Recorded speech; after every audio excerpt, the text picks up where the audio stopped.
You can be seated.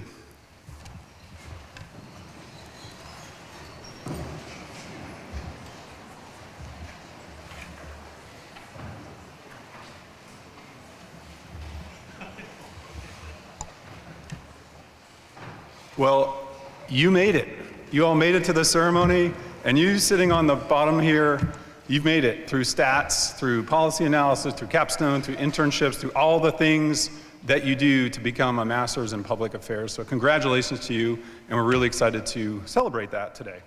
I'm Greg Nemeth. I'm interim director of the Follette School of Public Affairs, and it's my pleasure to welcome all of you, graduates, families, friends of the graduates, Deputy Secretary Stephen Little, faculty, staff, and special guests to the 2024 Robert M. Follette School of Public Affairs graduation ceremony.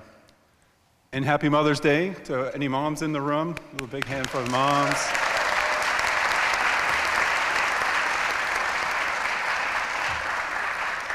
And anyone whose moms are not here today, make sure you do call. Okay, so this is one of my favorite meetings of our school. This is my favorite meeting of the school every year. It's my favorite weekend of the academic year. I rode here on my bike and seeing all the families and people. So proud of your accomplishments, and I'm really, really happy for you all to celebrate that. Did anyone see the Northern Lights last night or 2 nights ago? Yeah, pretty magical in downtown Madison that we can see such a display. So wow, what a weekend. So today is the culmination of many years of effort. Indeed, it's a celebration of these achievements and your dedication to public service, as well as an acknowledgement of the people who helped to get you here, and most importantly, your family and friends. And I'm so pleased to have the chance to celebrate with you today. First up, we'll have our student speaker.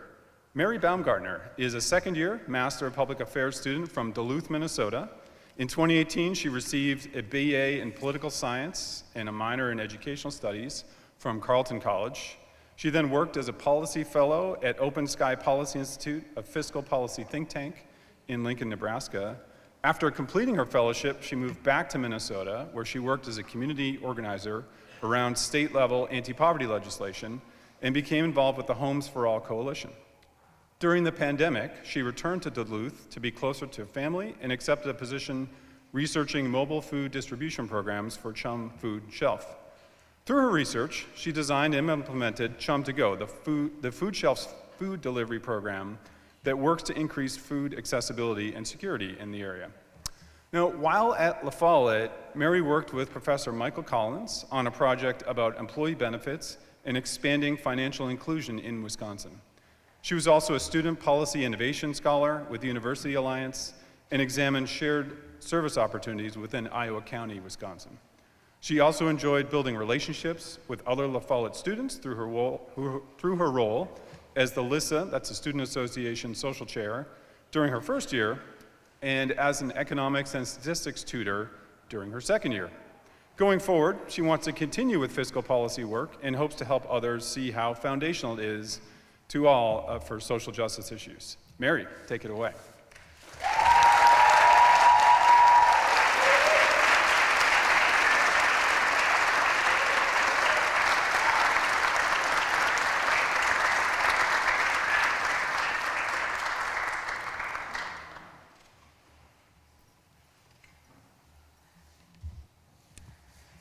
Good morning, fellow Bobs. It's an honor and a joy to be here with you today. I know arriving at this point required tremendous effort and a lot of group projects. And I hope that on this busy day and in this season of life transition, you're able to take a moment and be proud of yourselves. Thank you to all of the friends and family joining us in person or virtually. Thank you for showing up now, but thank you for your presence in the smaller moments leading up to today as well.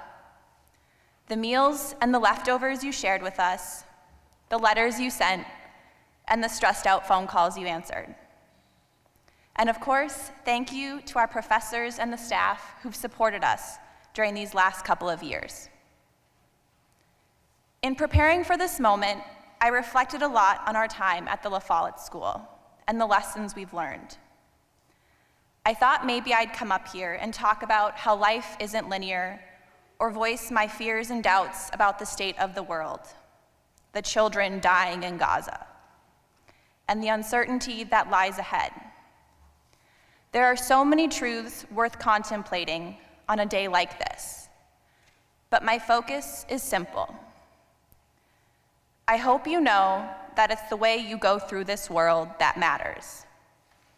Whether you acknowledge someone, whether you are patient and forgiving, whether you make time, how you live your life when you don't think anyone is watching.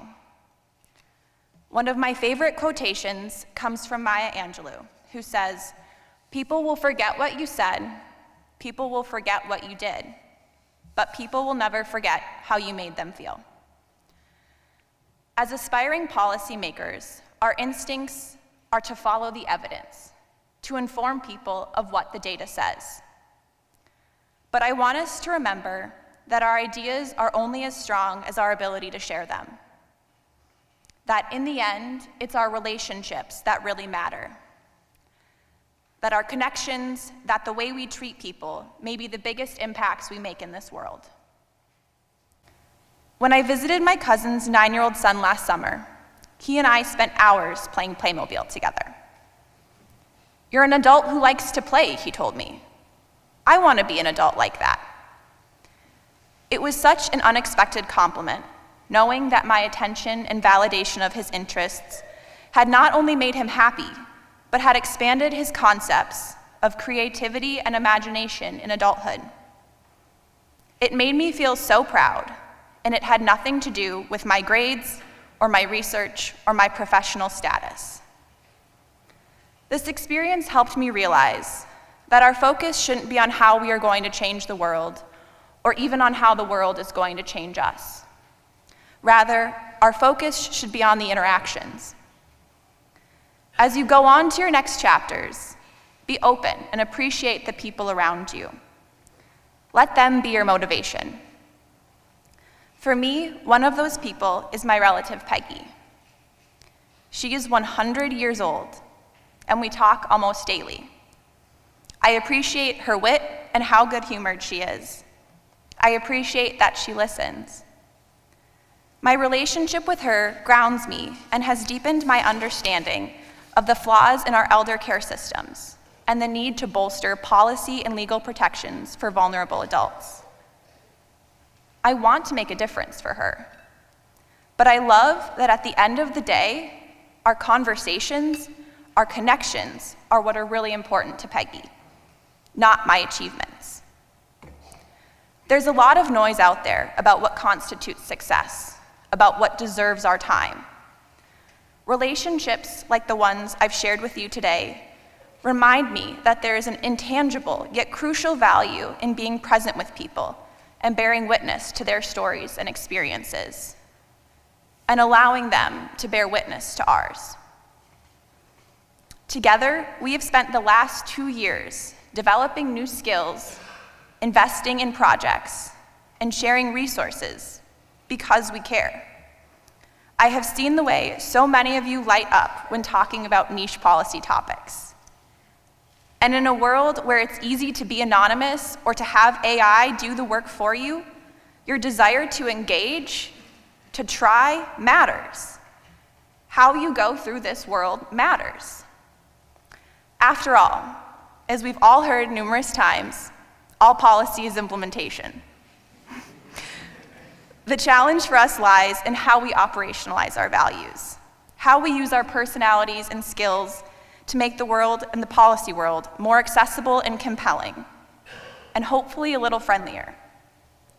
The days will not be perfect, or even exciting, or even successful, but your ability to apply a growth mindset and to lead with creativity and compassion will make a difference, no matter how small. Some of the best advice I've received comes from my niece, who constantly impresses me with how she goes through this world. It's the thought I'd like to leave you with today. Be super brave.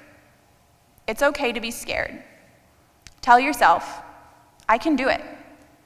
I will do it. Thank you and congratulations. Thank you, Manny.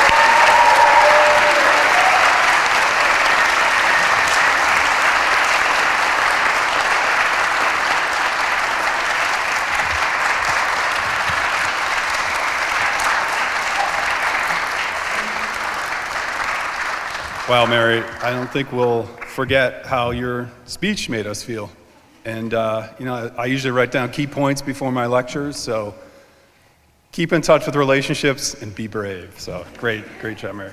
So next we have our faculty speaker. I'm pleased to present my colleague, Professor Manny Teodoro, who was chosen by the graduating class to serve as their faculty speaker. Manny works at the intersection of politics, public policy, and public management. His research focuses on U.S. environmental policy and implementation, including empirical analyses of environmental justice. His latest book, The Profits of Distrust, published in 2022, argues that basic services are the bedrock of government legitimacy and links the meteoric rise of the bottled water industry to declining trust in American democracy. In addition, Manny pursues a line of applied research on utility management, policy, and finance. He has developed novel methods for analyzing utility rate equity and affordability, and he works directly with governments and water sector leaders across the United States to address policy problems. Teodoro also studies public management and bureaucratic politics, emphasizing labor markets as a political phenomena and predictors of organizational performance. His award-winning first book, Bureaucratic Ambition, in 2011, argues that ambition shapes administrators' decisions to innovate and engage in politics, with important consequences for innovation and democratic governance. So now I now introduce our faculty speaker, Manny Teodoro.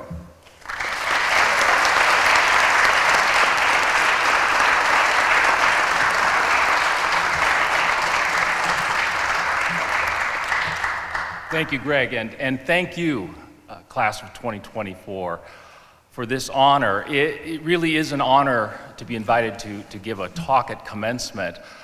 But more than an honor, for me, it's a delight. And I'll tell you why. It's because, to be honest with you, I love commencement. I love commencement. It is not cool to love commencement. I know you're not supposed to love commencement, but I love commencement. I love everything about commencement. I love the smiles and the selfies and all the happy families and friends. I love the marching and the music, all the pomp and circumstance, and I love the magnificent outfits we get to wear. I mean, this is the fanciest suit I own, and it is only gets to be worn once a year. It's this whole thing. It is the Met Gala for nerds, right? That's what this event is. But most of all, with commencement, what I love the most is the palpable optimism of this day. Commencement, it's a beginning. It's a moment full of promise. It's also an honor for us to be in this beautiful, beautiful space. You know, it's a building that projects solidity and strength, but it's also light and hopeful. It's a magnificent building. At the time it was constructed, Wisconsin's government was dominated by Union Army veterans, and in many ways the entire structure is a monument to the Union cause. This eagle up here behind me is called Old Abe. Now, Old Abe was a mascot for an infantry regiment from Eau Claire, marched off to war and came back again. So the whole building, the whole structure is rich in symbolism and meaning. If you ever get a chance, take the Capitol tour and learn about some of these things, because they're just everywhere you look. It's a physical representation of the ideals of democracy. And it's a reminder that those ideals can persist even through the most terrible of ideological conflicts. And that makes it the perfect place to celebrate La Follette graduates. We are living through another moment of ideological conflict. I don't want you to get me wrong, we are not on the brink of a civil war. I promise you, we are not on the brink of a civil war. Do not believe the Hollywood hype or the doomsday preppers or the message board trolls. There is no need to grab a rifle or head for the hills, but there is no question we are in a polarized time. In the electorate, in the economy, in business and civic life, the ideological middle is shrinking, and the tails of that distribution are growing. The number of Americans who identify as either extremely liberal or extremely conservative has doubled over the past 30 years.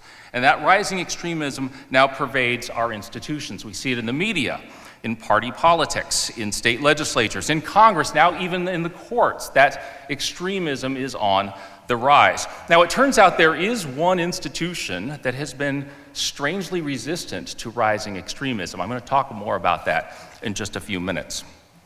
But overall, extremism is on the rise around the democratic world, and it's sparked political destruction and violence across the country. We saw it in boarded up buildings and torn down statues here in Madison just a few years ago.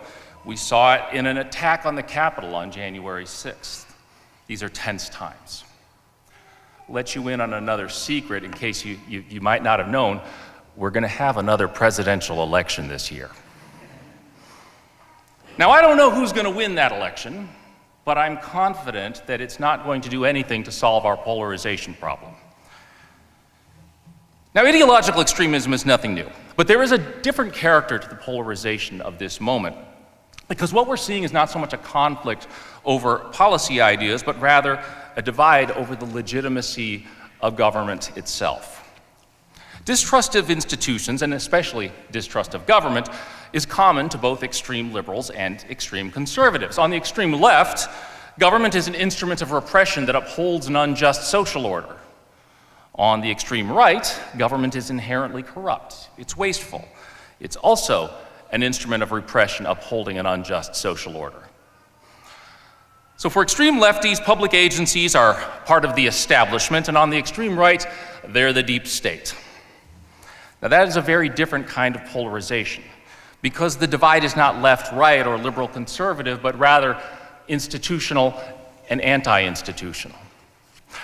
Now, those of you on the floor, in case you are wondering which side of that divide you're on, the degree you're receiving today ought to give you a hint. You are now sitting in a government building, receiving a degree in public affairs at a state university from a school named after a politician. You do not get a lot more institutional than that. So we are institutionalists. We are institutionalists. Now, that does not mean we think institutions are perfect. A lot of what we do at La Follette is study the way that institutions fail, the way that public policies fail. But we're not here to burn it all down. Left, right, or center, we are people who believe that public policy can advance the public good. We also believe in evidence-based policy. Evidence-based policy, we say it a lot. If you've been here at least 4 semesters, you've probably heard the phrase evidence-based policy at least 100 times. We say it all the time. But I don't think we often stop and think about what it really means. It's much more than a slogan. It's in fact a profound moral statement. And it's one that's out of step in many ways with the discourse of the moment. To believe in evidence-based policy is to believe that data and reason advance the public good in different and in better ways than mere assertions of power or angry howls of outrage. Leading with facts and data takes on particular significance in a large, diverse democracy. A scientific approach to policy provides common language and builds common ground in turbulent times and fractured places. And that is the approach that you've learned with us at La Follette. You've learned how rationality and incentives shape behaviors. You've learned that solutions seek problems every bit as much as problems seek solutions. You've learned how organizations turn policy ideas into policy outcomes, and you've learned to analyze data in pursuit of understanding what really works, and just as importantly, what doesn't. Now, applying those lessons in professional life demands an unflinching analytical approach to public policy. And in this moment, that takes courage. Now think about, for just a moment, your area of policy interest, the thing that you're really into. It doesn't matter what it is: health, security, education, transportation, finance, whatever your thing is. I want you to think about the policy idea that forms your strongest belief, the thing you just know is right and would make the world a better place if you could get everybody else to do it. Now I want you to ask yourself some tough questions about this policy. Number one, how can I get this policy adopted without force or fiat in a diverse republic where people are going to disagree with me? Number two, what practical implementation problems are going to arise as I try to turn this idea into reality? What's going to go wrong in administration? And then ask yourself the hardest question of all: what evidence would persuade me that I'm wrong? What kind of data would convince me that my cherished idea might not actually work very well? Ideologues cannot even bring themselves to ask such questions, but they are the heart of public policy as an academic field and the heart of public administration as a profession. Our methods, our models, our principles are simply incompatible with extremism. Remember how I mentioned that there's one institution that's been curiously resistant to polarization? Turns out it's the bureaucracy. Over the past 30 years, the share of public employees who hold ideologically extreme views remains low, even as extremism has grown in almost every other sector of our society. Which makes sense if you stop and think about it. Working in public policy demands compromise, demands a willingness to work in places and with people who you might not like. Getting it right, getting it done, sometimes requires getting a little bit dirty. This is no profession for Puritans. Now, if you haven't already, you will soon start putting your La Follette skills to work. You'll be crunching numbers and writing memos, managing budgets, negotiating policy, 100 other unglamorous tasks that make up the life of a policy professional. Now, if you do it right, you will anger someone. And there are some people who will never trust you because you know what? You're now the establishment. You are the deep state. But that's okay, because when we get it right, the discipline we practice leads to better outcomes. And effective public policy that really works, strengthens our institutions. As Greg mentioned, I recently co-authored a book called The Prophets of Distrust, and it links the rise of the bottled water industry to declining trust in water utilities and in environmental regulation. And of course, at one level, that book is about drinking water. But at a deeper level, the book's about democracy. Because people's experiences with public services shape their understanding of institutions and their willingness to engage in civic life. Excellent, open, and equitable public policy doesn't merely satisfy human needs. It strengthens faith in democracy. Healthier water makes a healthier republic. The same is true of healthy foods, better hospitals, safer streets, reliable energy, clean environments, smarter kids, everything else that we want the state to help accomplish. When public policy works well, so does democracy. It's this virtuous cycle that sustains our institutions. And so I'm optimistic on commencement day, and you should be too. The weeks and months ahead promise to be contentious. Here in Wisconsin, the attack ads are already underway. Ideologues on every side will tell you the world is burning, democracy is dying, that the institutions of the republic are irredeemably flawed. And that can lead to a kind of depressed nihilism. It's sort of this belief that the challenges we face are simply too great to overcome, but we know better. It's not hopeless, it's just hard. At a moment when extremism pulls us apart, our commitment to evidence-based policy draws us together and moves us forward. And so long after the last selfie, when the marches and the music are finished and I've put away my beautiful regalia for another year, my optimism will remain because of who you are and what you do. So thank you, class of 2024, and congratulations.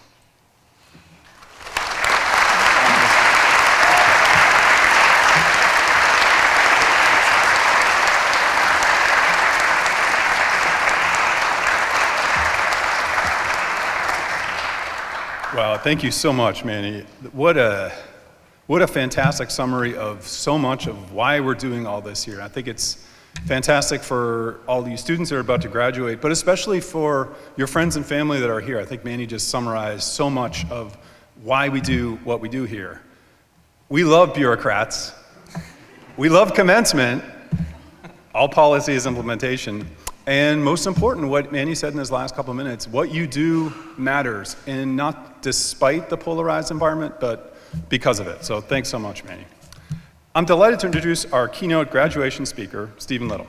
Stephen brings to the Wisconsin Department of Natural Resources leadership team more than 25 years of public policy, executive budget management, financial, regulatory, and government relations experience in both the public and private sectors. Prior to accepting an appointment as the Director of Management and Budget for the Wisconsin Department of Natural Resources, Stephen was Senior Vice President of Government Relations for Citigroup, with a focus on state government relations in the Upper Midwest. Stephen holds a master's degree from the Robert M. Follette School of Public Affairs and received his undergraduate degree in government from Beloit College. Stephen and his family enjoy hiking and whitewater rafting in Wisconsin's great outdoors. Stephen, thank you for being with us today, and the floor is yours.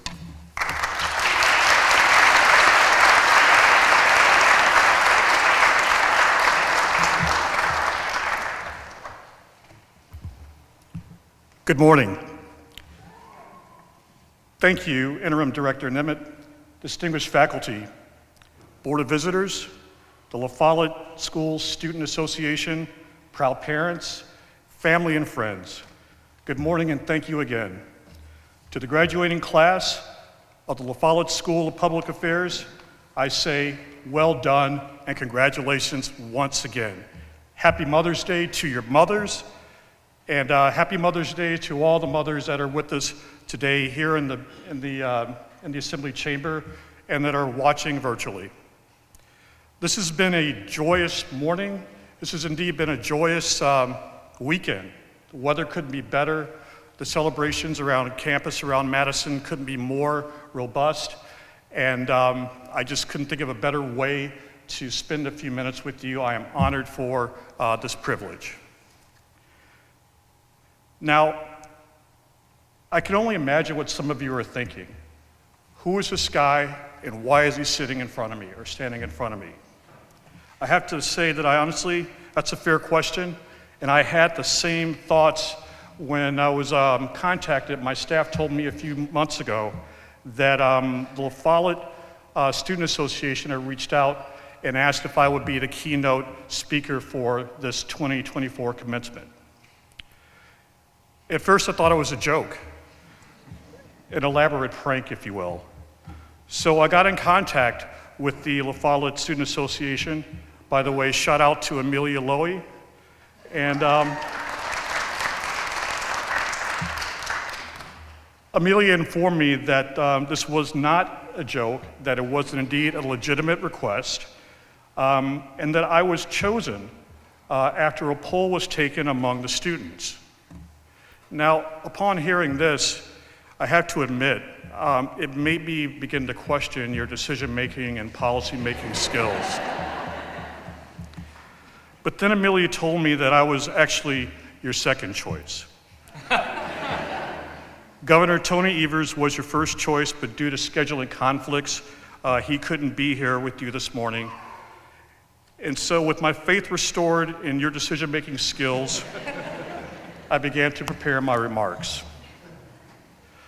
By the way, I did speak with the governor earlier this week, and I told him that I was going to be presenting to you all, and he wanted me to share a couple of things. Number one, he wanted me to congratulate you on your accomplishments. And number two, he said, "Stephen, don't mess this up." So with that, and with no pressure from the governor, I want to let you know that in full disclosure, I spent several months in deep preparation, focused primarily on spending several hours on YouTube and on Google, reading commencement addresses of presidents, business leaders, actors, heads of state, comedians, famous athletes, authors, and poets. And as I did my research, I kept coming back to a speech from a famous British author in her address to Harvard University. There were a couple of things in her address which really kind of resonated with me. Her remarks began with the usual thank yous, and then she told a story about being nervous and being anxious and apprehensive, and the weeks and weeks of preparation resulted in nausea for her, which led to weight loss. So she characterized that as a win-win situation, and that's something that I was really looking forward to. She also took solace in the fact that generally no one remembers keynote addresses, which in fact is true. Not only did I not remember a word from my commencement address, but I also had to look up who the commencement speaker was when I graduated. I'm sorry to report the fear and nervousness in preparing for the speech did not result in any weight loss for me. My fear and nervousness manifested itself in near-crushing anxiety, a touch of imposter syndrome, which was also thrown in for good measure. It also resulted in me lying awake in my bed, disturbing my wife between the hours of 3 and 5 as I went over various iterations of the speech in my head. By the way, my commencement speaker 33 years ago, almost to the day, was a gentleman by the name of John Darton, a journalist and author who wrote for the New York Times. But it wasn't Mr. Darton's fault that I didn't remember anything that he said or even who he was. And for reasons which will become obvious in a few minutes, you'll see why. And the famous British author, her remedy for making sure that she was going to be remembered by the class that she was presenting to was by telling an off-color joke which didn't age very well. So I endeavor to do better than that. And it's not really from the sake of vanity, it's really from the standpoint of providing some perspective and some observations from a career in public policy and public service, both in the private sector as well as in the public sector. You see, sitting where you were 33 years ago, I was a bit distracted. I was distracted because, number one, our commencement was held at Camp Randall. And while Camp Randall is a great place, it's not really conducive to being with a small cohort of students that are experiencing the same thing at the same time. And also being with 8,000 other undergraduate and graduate students, it just didn't have the same kind of impact and import. So I really want to congratulate the organizers of this event to bring the commencement into the state capitol, into the assembly chamber, for a more intimate venue, for a more appropriate venue, to talk about public affairs, public policy, and public service. My distraction wasn't due solely to the venue, Camp Randall, but it was something else that was really kind of, I guess, I was struggling with.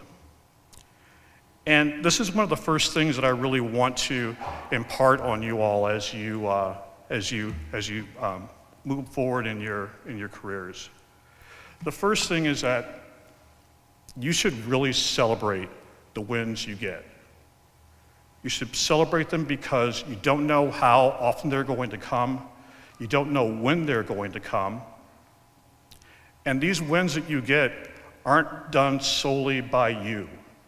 They're done by and they're done with the people that are around you, the people that love you, your parents, your family, and your friends. A quick story. A few months before my La Follette commencement, I told my parents that I wasn't planning on marching. You see, I had already graduated from Beloit College. I had been there, I had done that, and I was really looking forward to moving on to my professional career. And as you can expect, that didn't go over too well with my parents. It was not my proudest moment.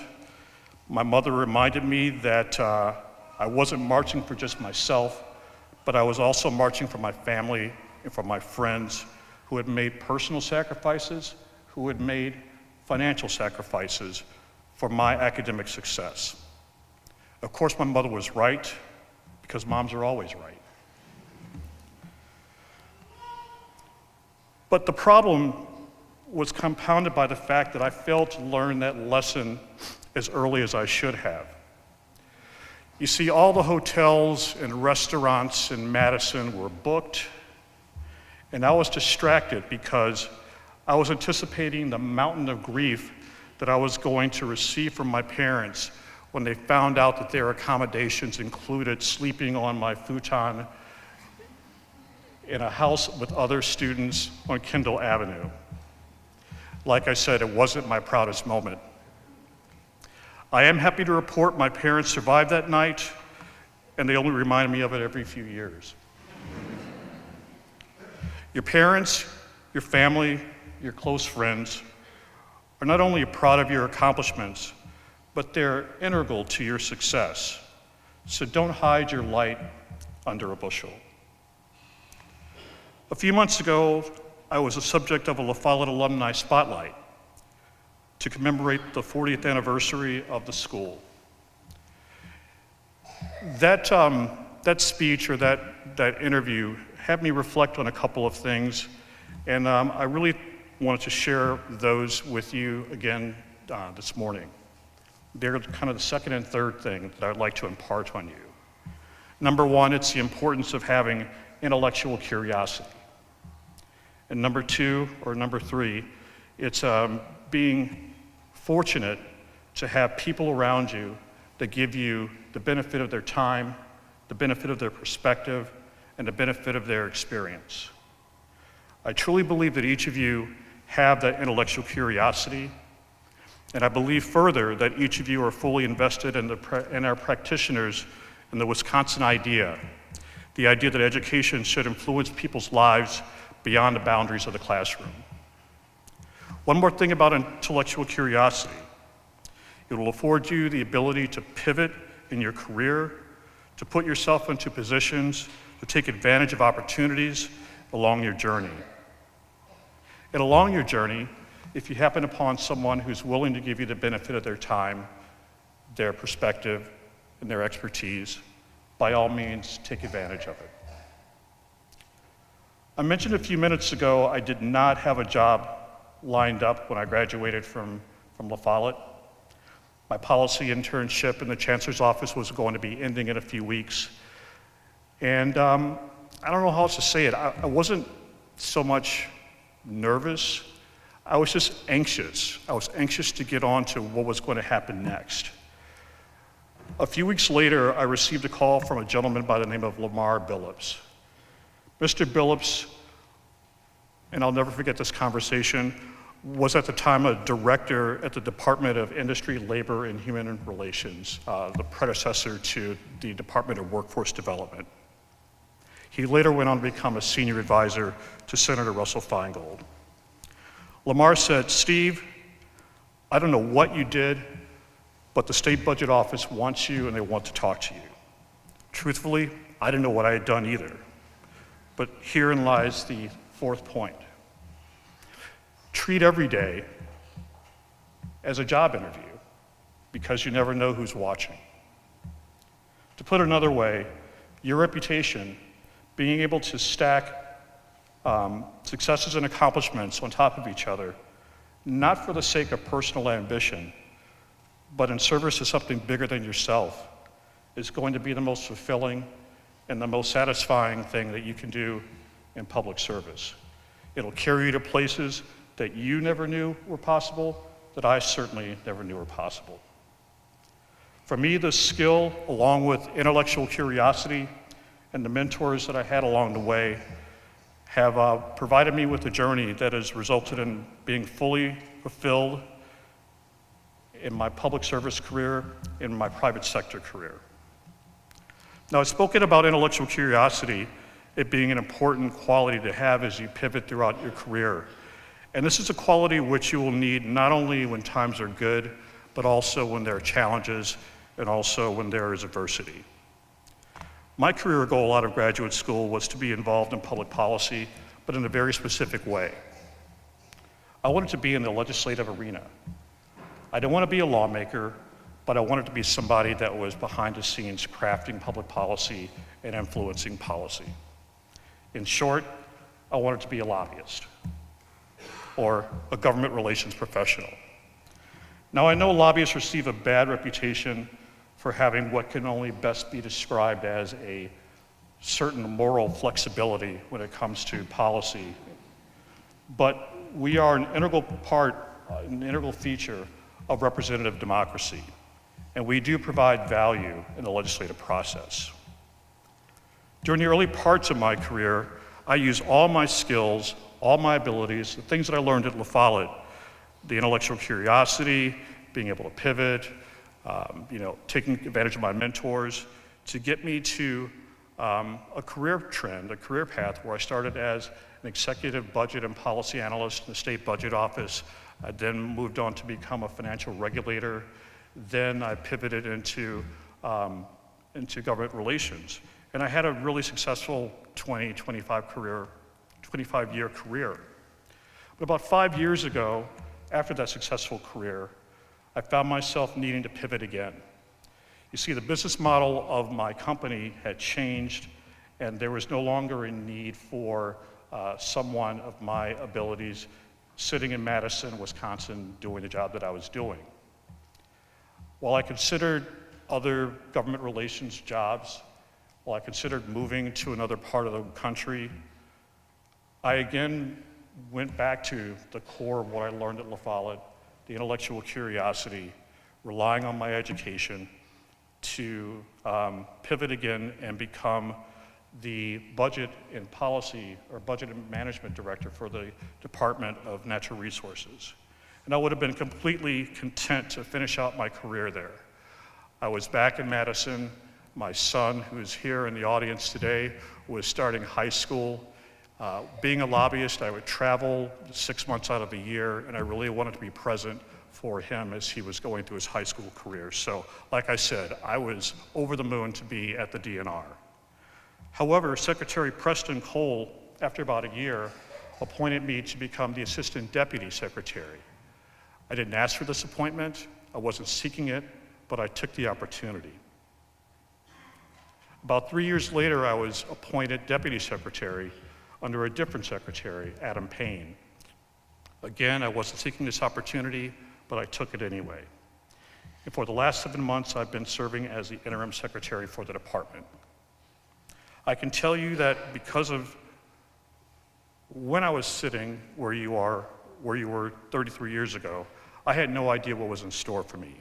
And as I said, I was a bit anxious, but I was also excited. And that's the same kind of excitement that I have for each and every one of you. While the function and separation, of the La Follette Institute when I was going there, we weren't even a school yet. We were still this like fledgling band of rebels that were trying to change the world. It was something completely different. La Follette Institute was created in 1983 by the legislature, and I think when I graduated there were less than 10 professors and faculty. But look at you all now. You are ranked among the top 10% of public policy schools. You are the #1 small program for public policy in the country. You have award-winning faculty, committed lecturers. You have experts in their chosen fields. You have policy experts and residents, distinguished guests, and alumni that include state Supreme Court justices, U.S. ambassadors, members of Congress, cabinet secretaries, mayors, members of senior policy staffs all around the country, experts in their chosen field, and nonprofit executives. I couldn't be more proud of you. I couldn't be more proud of this institution. As I conclude my remarks, I'll let you in on a little secret. When alumni get together, we talk about you, but in a good way. It mostly goes like this: boy, I'm glad I graduated when I did. I would not have been able to get into UW, into La Follette, and I'm glad I graduated when I did because the bench is pretty deep. You all are pretty strong.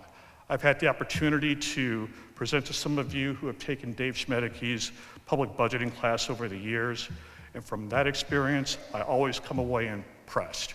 You all are an impressive lot. You all are a bunch of put together, locked down public affairs professionals, and I know that we are in good hands for the future. So to the class of 2024, I say to you again, congratulations. Tell your folks I says hi, and on Wisconsin. Congratulations. Thanks so much. Fantastic.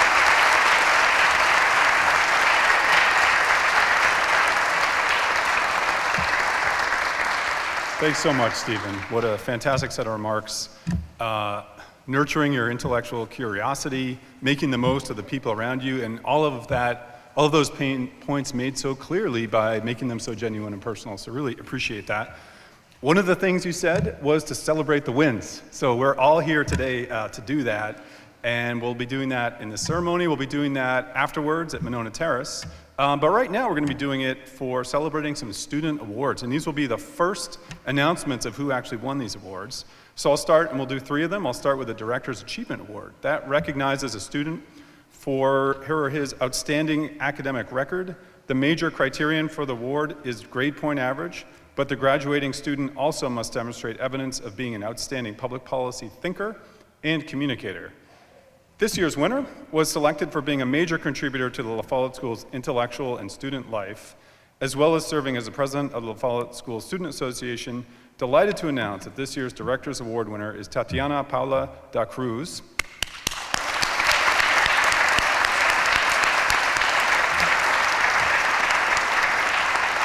Tatiana earned a 4.0 and made contributions to the school community, particularly in the Masters in International Public Affairs.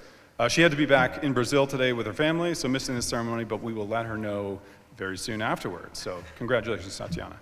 Next, I have the pleasure of sharing the winner of this year's Penniman Prize. Clara Penniman was the founder and director of the La Follette School's predecessor, the Center for the Study of Public Policy and Administration.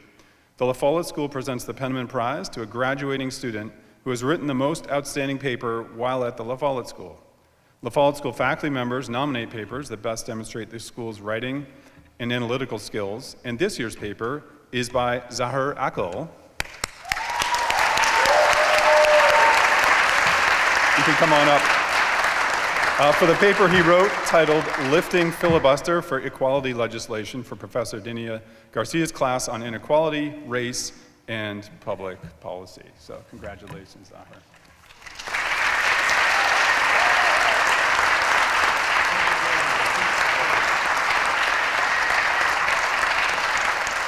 Fantastic work. Next, for our third award, I have the honor of sharing the winner of this year's Peoria Prize. Emmanuel R. Piori was a research physicist who marshaled federal dollars for scientific research and helped IBM develop a new generation of digital computers. Nora Khan Piori was a New York economist and health policy expert. The Piori Prize recognizes the best paper in science and public policy and was set up in a philanthropic gift to the Follette School by Emmanuel and Nora Piori. This year's paper was by Alexis Madsen and Laura Rhodes. Come up, Alexa. So Lauren will be graduating next year. Alexis is here, come on up. And this is for the paper they wrote titled Analysis of Privacy Regulation Adoption in the US for the course on public policy analysis. Congratulations, Alexis.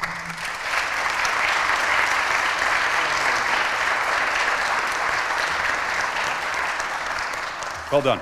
So I'm delighted to turn the floor over to Stephen Kulik, who serves as Associate Director of the La Follette School of Public Affairs and who has done so much to support these students through their time at the La Follette School. Steve.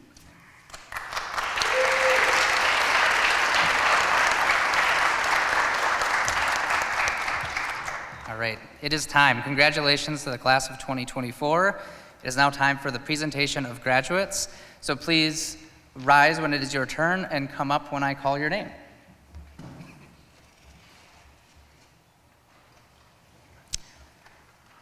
Robert Abrahamian. Matthew Akins. Zahir Akul. Lori Worcester Asbury. Zach Bauer. Mary Naomi Baumgartner. John Bouchard. Abigail Bishop. Miranda K. Elizabeth Breezy. Alexandria DeSena. Jeffrey Ikanier. Catherine Ann Gabrick. McKenna Getz. Casey Lynn Hansen. Kevin Jacobson. Owen Jonas. Mingjun Jun. Ellie Carls. Chloe Kepler. Amelia Lowe. Alexis Lee Madsen. Awa Mohammed Maiga. Angela Virginia Maloney. Madison Marie Melberg. Jelana Marie Miles. Stacy Lee Novogorats. Joshua Owens. Sarah Marie Pobik. Joanna Schmidt. Daniqua Smith.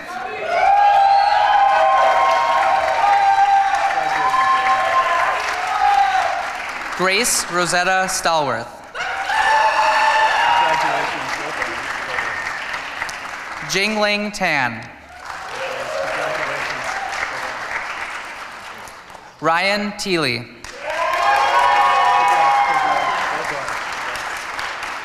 Nathaniel Vandervelden. Andrew Vandermeer. Dominique Villasenor.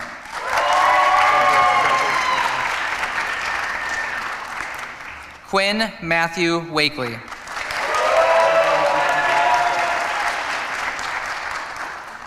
Haoyan Yang.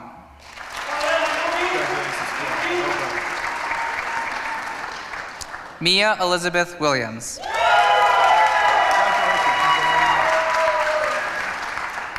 Troy Wilson.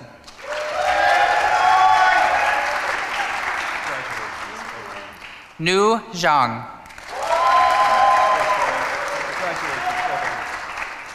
Andrew William Zeiser.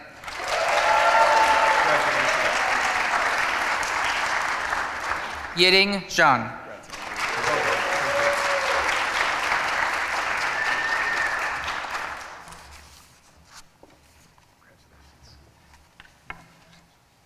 Great. Thank you, Steve. Congratulations, everybody.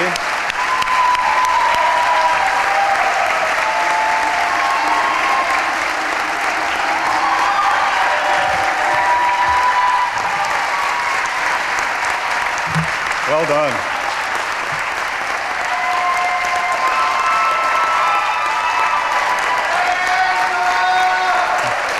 There we are.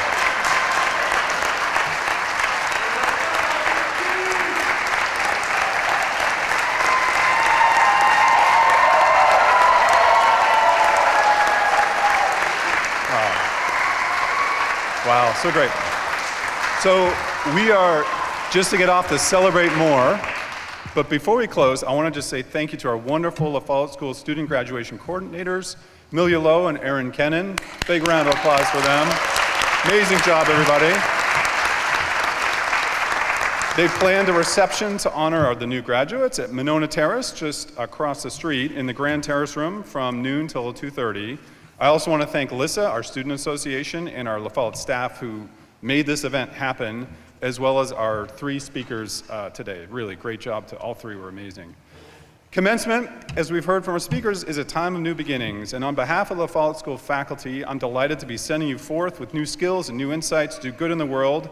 Now go forth and do, and remember you'll always have a home at the Follette School of Public Affairs. When we ask people maybe doing a presentation to slow down or something, we sometimes say, hold on to your hats. Graduates, now is not that time. I'd like to invite all of you to stand up and throw your caps and congratulations.